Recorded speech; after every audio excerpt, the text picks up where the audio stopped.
Happy Friday! We made it to the end of the week. I hope you had an incredible week. I think this is the first full week of January, so I really hope that January is going well for you, and welcome to the end of meal prep week.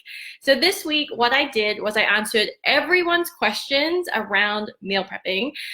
So you guys had so many incredible questions, and I actually even have more questions to answer. So I'm gonna continue meal prep week into the end of next week. So I'm super excited about that because I really wanna answer all of your questions around meal prepping. So today's question actually comes from a webinar that I did yesterday. So if you guys don't know, I'm currently having webinars about meal prepping, and the webinar title is, hey Jason! The webinar title is my 3 keys to meal prepping like a pro. So I honestly believe that meal prepping isn't like some talent that you're born with. Meal prepping is something that you can learn. And so I'm so excited to share with you my 3 keys so that you can get better at meal prepping and not have to feel overwhelmed. You don't have to feel that stress of trying to figure out what am I gonna cook or how long does it take. Let's do away with all of that stuff and let me share with you the 3 keys to meal prep like a pro. So I have 2 more webinars next week. They are on Wednesday and Thursday at 1 o'clock Central Time. There's a link in my bio on Instagram, so you can go ahead and check out the webinar and sign up for one of them. And then here on Facebook, once I am done with this live, I'm going to include the links to sign up for the webinar. So if you are ready to make meal prepping a real solution in your lifestyle here in 2020, because I know so many of us want to eat healthier and just be healthier overall, then this webinar is going to help you out. I have 3 keys that you can implement immediately after watching the webinar, and I just want to share those tips with you so things can become easier in your life. So yesterday, I did a webinar and I got a great question from Erin. And Erin asked, what cooking method is best for meal prepping? I thought this was such a good question because, you know, honestly, there's so many different ways that you can cook food. And for me, I actually have a new course out right now, which is called 30-Minute Meal Prep. Let's have a look first. Let's see who joined us on Instagram. Hi, Iman, how are you?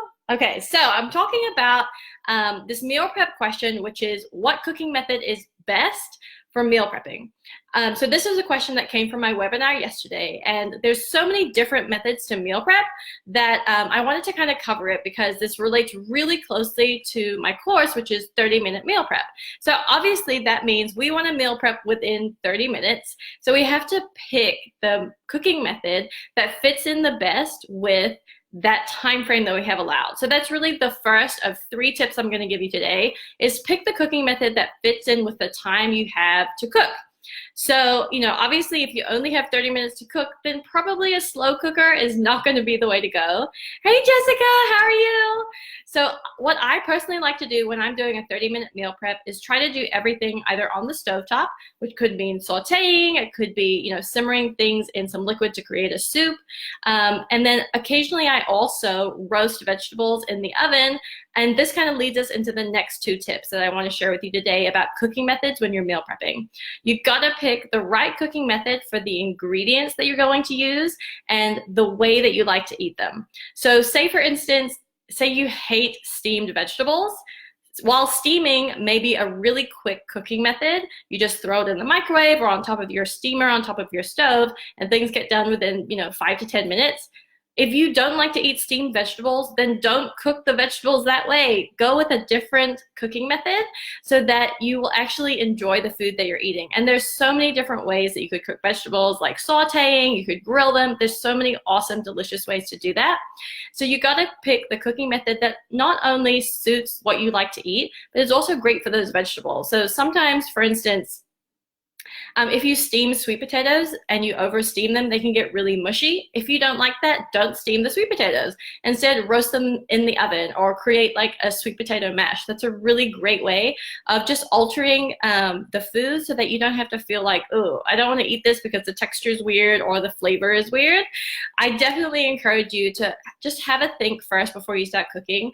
What ingredients am I going to use and how do I like to eat how do I like to eat them, so that you can always create food that you want to eat and nothing goes to waste. Because that's what I love about meal prepping, is that you don't have to just make a bunch of food and then have it sit in the fridge and like get really bored with it. There are incredible ways to make that food more interesting, more delicious. And these are all things that I cover in my course, which is 30-minute meal prep. So if you're interested in finding out more about that course, over at Instagram, I have a link in my bio where you can go ahead and check it out. And then here on my Facebook Live, I actually am going to post the link to not only the webinar that I'm having next week, but I'm also going to be posting the link so you can check out my 30-minute meal prepping course. So once again, my 3 tips to share with you today about cooking methods are make sure that you pick the cooking method that fits in with the time that you have available. And then for 2 and 3, it's make sure you pick the cooking method that works for the ingredients you're going to use, as well as for what you like to eat, because we make food so we can eat it. So we got to make sure it's delicious. Okay, guys, thank you so much for being with me here on Meal Prep Week. It's been so awesome. Like I said before, I'm going to be continuing with Meal Prep Week throughout next week because I have so many questions that you guys asked. But definitely let me know if you have any other questions, because I want to make sure that I am helping you guys. I really am sincere about that. I want to help you so that you can make healthy and delicious foods more easily at home and not have to feel, you know, stressed out or overwhelmed or struggling trying to figure out what am I going to cook at the end of a really long day or at the end of a really long week. Like maybe this week was really tough for you. And I just want to make sure that you have the tools that you can put in like your proverbial tool belt so that, you know, cooking doesn't have to be a labor. It can be something that you really enjoy doing because it's quick, it's easy, and efficient. So thanks again, guys. Make sure you go ahead and check out the links in my bio on Instagram or here underneath the video in Facebook. And have an amazing weekend. I will see you on Monday at 12 o'clock Central Time for more meal prepping questions. Have a great weekend, everyone on Facebook. Thank you so much.